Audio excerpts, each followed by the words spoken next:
আমরা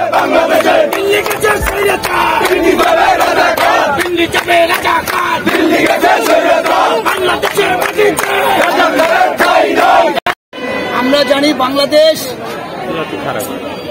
গত 24 সালের 5 আগস্টের পূর্বে বাংলাদেশের সাধারণ জনগণের ভোটের অধিকার প্রতিষ্ঠার লক্ষ্যে দীর্ঘ 17টি বছর বাংলাদেশ জাতীয়তাবাদী দল ও অঙ্গ সংগঠনের নেতৃবৃন্দরা বাংলাদেশের সাধারণ জনগণের ভোটের অধিকার রক্ষার প্রতিষ্ঠায় আন্দোলন সংগ্রামে আমাদের সহস্রাধিক হাজার হাজার নেতৃবৃন্দ শহীদ হয়েছে।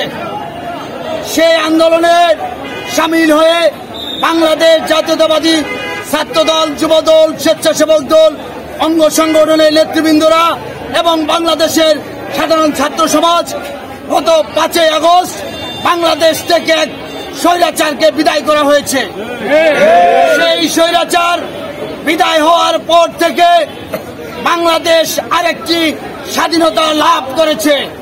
সেই স্বাধীনতাটি হলো বাংলাদেশের সাধারণ জনগণের মুক্ত বাক স্বাধীনতায় কথা বলা, চলাফেরা, সমস্ত কিছু করা।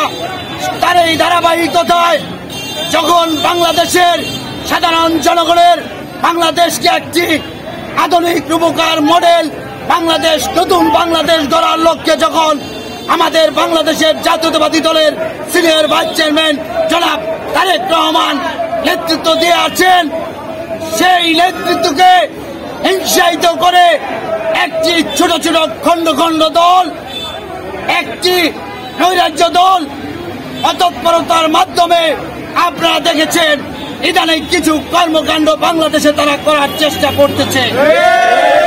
সেই কর্মকাণ্ডের প্রতিবাদে, সেই গোপন অতৎপরতার প্রতিবাদে আজ বাংলাদেশ জাতীয়তাবাদী স্বেচ্ছাসেবক দল কেন্দ্রীয় কমিটির নির্দেশ মোতাবেক শরীয়তপুর জেলার বিক্ষোভ কর্মসূচিতে আমরা নড়িয়া উপজেলা স্বেচ্ছাসেবক দল, পৌরসভা স্বেচ্ছাসেবক দল স্বতঃস্ফূর্ত ভাবে আমরা আজকের বিক্ষোভ কর্মসূচিতে অংশগ্রহণ করেছি। ইনশাল্লাহ আজকের এই কর্মসূচিতে আমরা অঙ্গীকার ব্যক্ত প্রকাশ করি আগামী দিনের সাধারণ জনগণের মুখের স্বাধীনতা, ভাষার স্বাধীনতা, ভোটের স্বাধীনতা রক্ষার জন্য আমরা বাংলাদেশকে একটি স্বাধীন সার্বভৌমত্ব রাষ্ট্র গঠনের ভূমিকায় আমাদের প্রাণপ্রিয় নেতা জনাব তারেক রহমান যে সকল নির্দেশনা দিবেন, যে সকল কর্মসূচি দিবেন, সকল কর্মসূচিতে আমরা ঐক্যবদ্ধভাবে আমরা উপস্থিত থাকবো।